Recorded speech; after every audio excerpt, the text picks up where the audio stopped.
Ya, Itu. tapi kan sudah dicabut itu kata-kata pakai seragam di Iya. jemuran. Untuk Tapi apa saya kasih PR lagi. Cuma sayangnya Pak dari Kejati tidak hadir malam ini. Sebenarnya seru kalau Nah, Kejati juga bisa sekarang hadir. pertanyaannya Pak Franky apakah puas setelah SP3-nya dikabul, permohonan untuk pencabutan SP3 dikabulkan di 2018. Tapi kasusnya baru dieksekusi di 2024. Ini kan juga cukup lama waktunya. Makanya itu menjadi pertanyaan di publik juga. Kalau memang ini benar-benar penegakan hukum, harusnya tidak terlalu lama seperti ini. Ya itulah.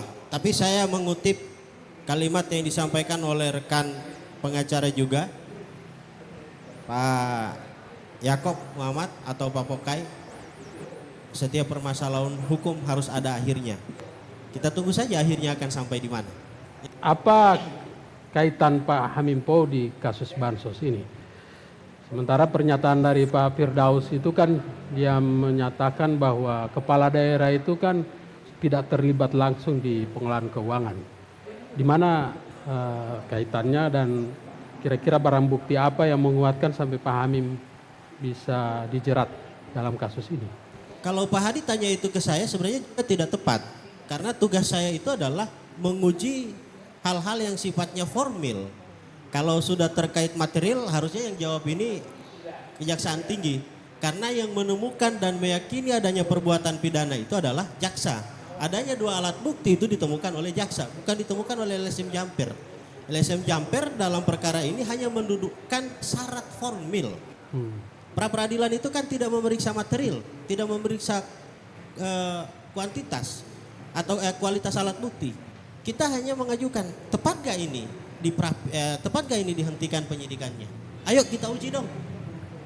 Itu saja. Kalau kita mau tanya apa saja barang buktinya, saya tidak bisa masuk ke dalam karena memang bukan wilayah saya. Tidak mungkin saya juga dengan gagahnya bilang, oh iya ini ada alat bukti begini-begini. Itu manuver itu, tidak boleh. Karena itu memang bukan wilayah saya. Ya, saya tanyakan ke Pak Franky karena kan sebelum melakukan permohonan juga pasti sudah mempelajari secara materialnya kasus ini. Ya, pada saat kami mengajukan pra peradilan saat itu, sebenarnya kami belum memiliki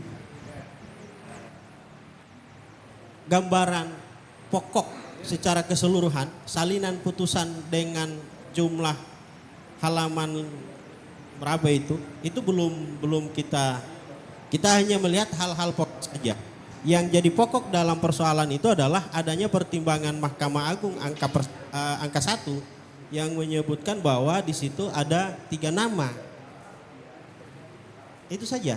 Bagaimana prosesnya, perbuatan melawan hukumnya dirangkai seperti apa sehingga ketiga orang ini saling terlibat sedemikian rupa, itu kami tidak mengkaji masalah-masalah yang seperti itu. Cukup ada nama yang disebutkan di dalam, ayo kita uji. Kenapa yang 2 masuk dengan penegakan hukum yang belah bambu, 2 diinjak, 1 diangkat, ini harus kita uji, tidak boleh ini. Itu saja. Kita tidak mempelajari kasuistisnya secara mendalam, tidak. Kasusnya biarkan saja dia mengalir. Tapi ini ada ketidakadilan. Prinsipnya kita harus tetap ada persamaan di hadapan hukum. Itu saja yang sedang kami perjuangkan kala itu.